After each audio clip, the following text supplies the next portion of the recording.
And that must have hurt, because I've been injured at least 3 times on one of my thumbs, usually by my own fault, using knives. One of which actually bit halfway through the actual thumb sideways. This one carries a scar from way back when. You can see the white line right there. Yeah, well, that's the line of flesh that's healed, and it doesn't have any feeling.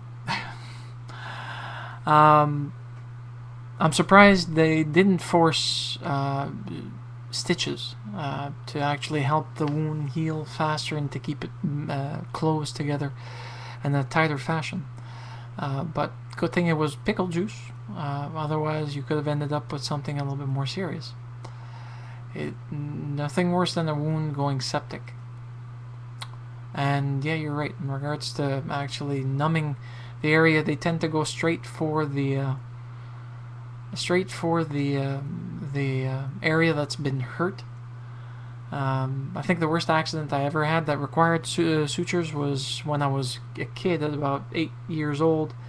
I had a car accident with my mom and brother, and they survived. I survived, but I thought I was okay. It's an old station wagon. We're talking about the early 80s. We're talking about people that are actually not so seatbelt prone. I was laying down on the actual open area of the station wagon. We lost control of the car. The car went into a CN ditch, which is from the highway to the bottom of the ditch is about 10 feet difference. So needless to say, at the speed that we were going, which was 90 kilometers an hour,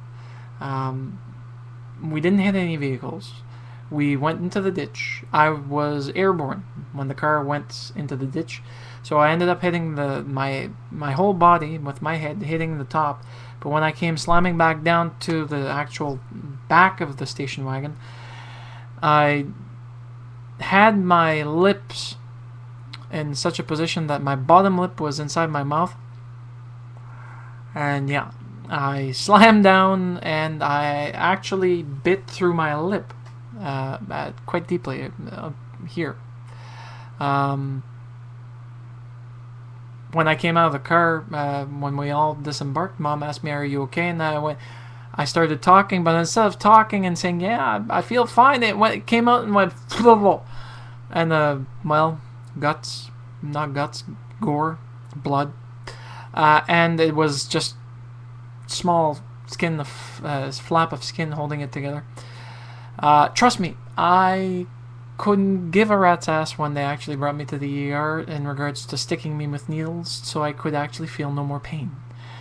They needed to actually use some heavy gauge and small gauge thread to actually put it back together.